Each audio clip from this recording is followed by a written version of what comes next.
வணக்கம். நான் டாக்டர் தீபா அருளாளன். இன்னைக்கு நம்ம என்ன டாபிக் பத்தி டிஸ்கஸ் பண்ண போறோம் அப்படின்னா, நிறைய பேருக்கு பாருங்க, எனக்கு எப்படியாவது ஒரு வீடு கட்டணும். எல்லாருக்கும் அந்த ஆசை உண்டு இல்லைங்களா? குருவி கூட அழகா அதுக்குன்னு ஒரு கூடு கட்டிக்குது.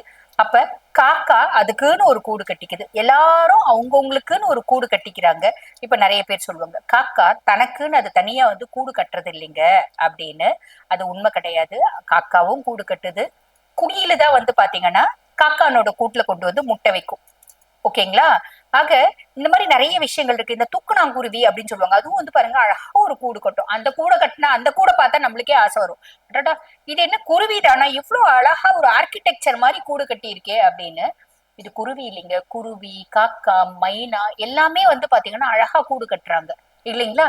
அதுக்கும் மேல குளவி, அது கூட அழகா மண் எடுத்துட்டு அந்த மண், அந்த குளவி எடுத்துட்டு வரும்போது நீங்க பாக்கணும், அழகா உருண்டையா உருட்டி அந்த உருண்டையில சிறிதளவேனும் கோணல் அப்படின்றது இருக்காது, ரவுண்டா அழகா கொண்டு வரும். இந்த மாதிரி நான் நிறைய பார்த்திருக்கேன். எங்க வீட்டுல குபேரர் ஸ்டாச்சு இருக்கு. அந்த குபேரர் சிலையில அந்த குளவி எடுத்துட்டு கூடு கட்டுறதை நான் பார்த்திருக்கேன். ஒரு முறை என்னாச்சு, நான் சுவாமி ரூம்ல உட்காந்து பூஜை பண்ணிட்டு இருக்கேன். குபேர பூஜை தான் பண்ணிட்டு இருக்கேன். அந்த குளவி கூடு இருக்கு, நான் கலைக்க விருப்பப்படல.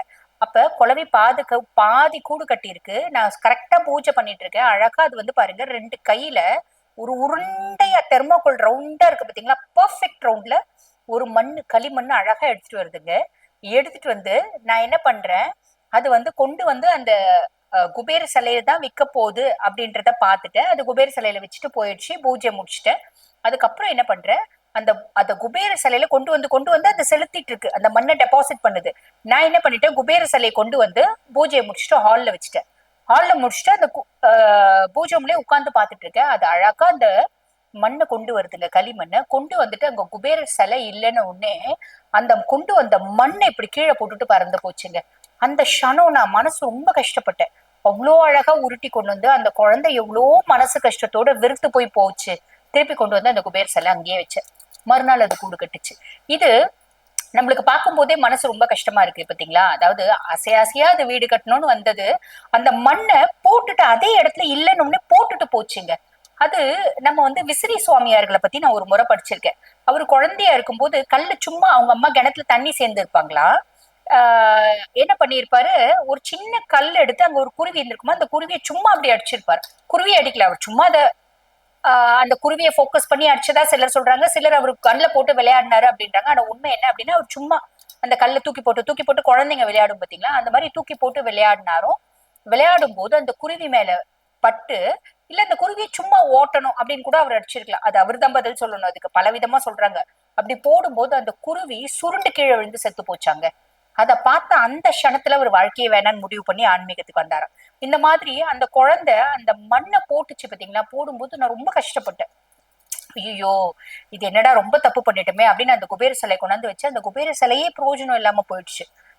ஏன்னா அது பாத்தீங்கன்னா மொத்தம் ஃபுல்லும் குளவி கூடு கட்டி, அதுக்கப்புறம் குளவி எல்லாம் ரிலீவ் ஆன பின்னாடி நான் அந்த சிலையை போட்டுட்டு வேற சிலை மாத்தினேன். புரியுதுங்களா? அந்த மாதிரி ரொம்ப டேமேஜ் ஆச்சு. பட் இருந்தாலும் இது எதுக்கு சொல்றேன், அந்த மாதிரி ஒரு குளவி கூட சொந்தமா வீடு கட்டணும்ன்ற ஆசை இருக்கும். அப்ப நம்ம மனுஷங்க நம்மளுக்கு எவ்வளவு ஆசை இருக்கும். அந்த மாதிரி வீடு கட்டணும் அப்படின்னு நம்ம ரொம்ப ஆசைப்பட்டாலும் சிலருக்கு அந்த மாதிரி பிராப்தமே வர்றது இல்ல. பிராப்தமே வராததுக்கு காரணம் அவங்களோட சுய ஜாதகங்க. அதுல எந்த எல்லளவும் மாற்றம் இல்லை. சரி, சுய ஜாதகத்துல எனக்கு வீடு கட்டணும்ன்ற பிராப்தமே இல்ல அப்படின்னாலே, எனக்கு ஜாதகமே தெரியாது ஆனா வீடு கட்டவே முடியல, தடங்கள் வருது. கையில காசு வச்சிருக்க, வீடு கட்ட முடியல. காசு வச்சு போற, வீடு கட்டி போன, அந்த வீட்டுல நான் நல்லாவே வாழல, அதனால வீட்டை வித்துட்டு வந்துட்டேன். வீட்டுல இருக்கிறதுக்கான பிராப்தம் இல்லை. இப்படி பல விஷயங்கள் இருக்கத்தானே செய்யுது.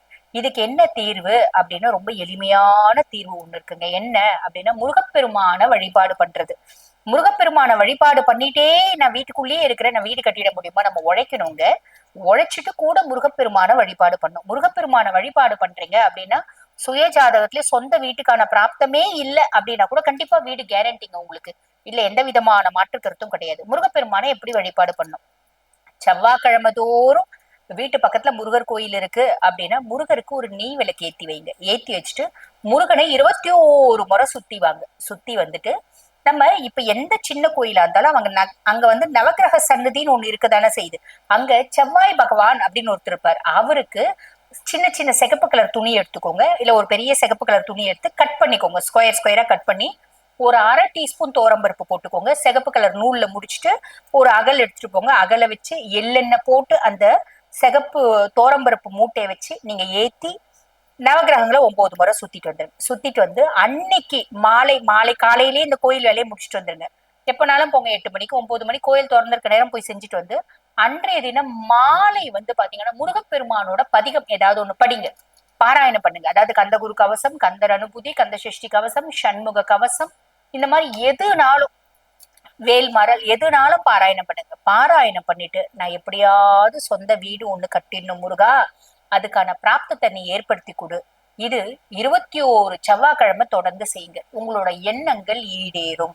வீடு அப்படின்னு ஒண்ணு அழகா கட்டுவீங்க. காசு பணம் இருக்கு, பிராப்தம் இல்ல, கட்டிடுவீங்க. காசு பணமே இல்ல, பிராப்தம் கிடைக்கும். லோனே கிடைக்க மாட்டேங்குது, லோன் கிடைக்கும். ஏதோ ஒரு விதத்துல உங்களுக்கு ஒரு சொந்த வீடு அப்படின்ற கனவு நினைவாகும் அப்படின்றது எல்லளவும் சந்தேகம் இல்லை. புரியுதுங்களா? ஆக இந்த பதிவு உங்களுக்கு பயனுள்ளதா இருக்கும்னு நினைக்கிறேன். இதே மாதிரி இன்னொரு பதிவுல உங்களை சந்திக்கும்.